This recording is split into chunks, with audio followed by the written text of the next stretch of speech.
Hey, it's Willey. New construction homes and condos can prove to be great investments, and these days you can often avoid a bidding war with pre-sale opportunities. However, like any real estate purchase, you have to do your due diligence, and there are a few factors that make buying a pre-sale different than existing real estate.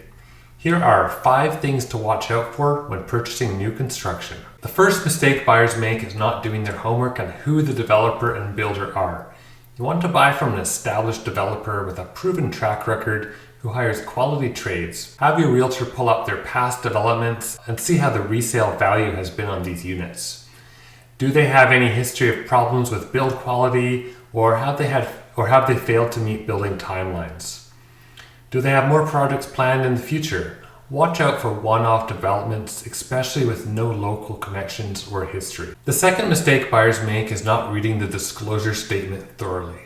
The disclosure statement contains all the information you need about the property and outlines what happens, for example, in terms of construction deadlines, service connections, developer financing, zoning, and if it's a strata, the unit allotment and how much strata fees will be.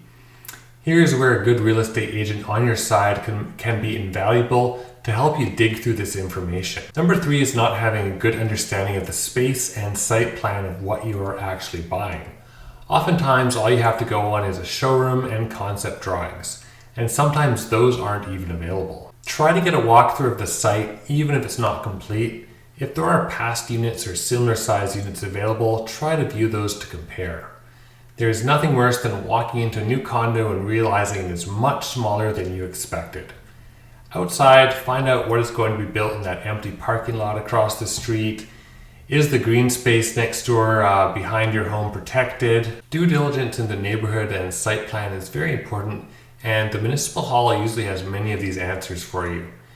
Many times the disclosure statement will outline the plans for the commercial space below the building as well. Is it going to be a daycare or a marijuana dispensary? Make sure you find out. Commercial tenants can impact the property value and enjoyment of your space. Mistake number 4 is the financing timeline. A mortgage pre-approval will usually only last a few months. There are almost always delays in new construction, so talk to your lender about what happens if the project is delayed a few months or even a year. I have rarely seen pre-sales meet their timelines, so be prepared to wait longer if needed, and account for changes in interest rates and your financial situation that can happen during this time. And finally, mistake number 5 is not understanding your options on how to get out of the contract.